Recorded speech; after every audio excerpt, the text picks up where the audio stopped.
கத்தர் அரபு இஸ்லாமிய உச்சி மாநாட்டை தோஹாவிலே நடத்துவதாக அறிவித்திருக்கிறது. அனைத்து அரபு இஸ்லாமிய நாடுகளும் இந்த மாநாட்டுக்கு அழைக்கப்படுகிறார்கள்.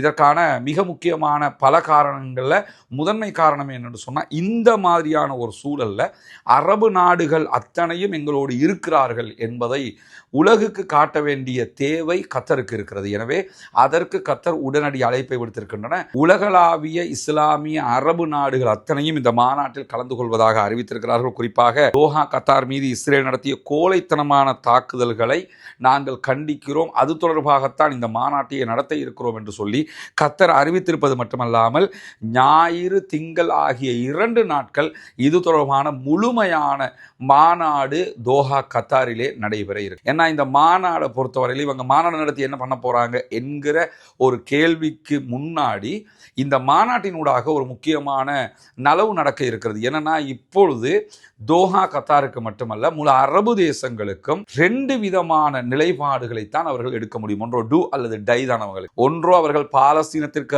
ஆதரவாக, பாலஸ்தீன விடுதலை இராணுவத்திற்கு ஆதரவாக களத்திலே நிற்க வேண்டும், இல்லை என்றால் நாங்கள் எல்லாம் துரோகிகள் தான், நாங்கள் அத்தனை பேருமே அமெரிக்காவுடைய அடிமைகள் தான் என்கிற அந்த முடிவை எடுக்க வேண்டும்.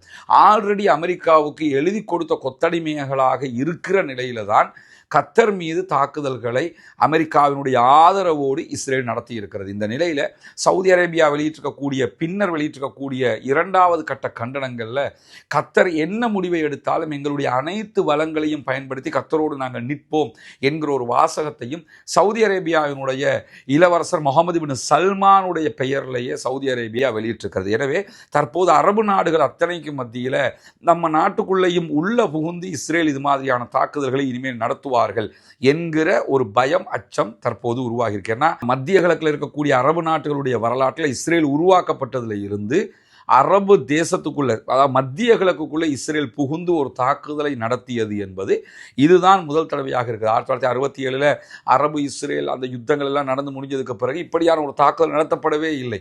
முதல் தடவையாக இஸ்ரேல் இந்த தாக்குதலை நடத்தி இருக்கிறதுனால இனிமேல் எப்பொழுதும் எந்த நாடுகளுக்குள்ளும் இஸ்ரேல் இந்த தாக்குதல்களை நடத்தக்கூடும் என்கிற அச்சமும் எழுந்திருக்கிற காரணத்தினால தற்போது தோஹா கத்தரில் அரபு இஸ்லாமிய மாநாடு எதிர்வருகிற சண்டே அண்ட் மண்டே, ஞாயிறு திங்கள் கிழமைகளில் நடைபெற இருக்கக்கூடிய செய்திகள் வெளியாகி இருக்கிறது. அந்த மாநாட்டில் என்னவெல்லாம் பேசப் போகிறார்கள், என்னவெல்லாம் நடக்கப் போகிறது என்கிற செய்திகளையும் உடனுக்குடன் நாம் உங்களுக்கு கொண்டு வந்து தருவதற்கு தயாராக இருக்கக்கூடிய சூழலில் யுத்தத்தை நிறுத்த கோரி இஸ்ரேலுடைய சேனல் 14 அலுவலகத்துக்கு முன்பதாக, அவருடைய ஸ்டூடியோவுக்கு முன்பதாக இஸ்ரேலிய பெண்கள், யூதர்கள் பெண்கள் பாரிய ஒரு ஆர்ப்பாட்டத்தை நடத்தி இருக்கிறார்கள். தொடர்ந்து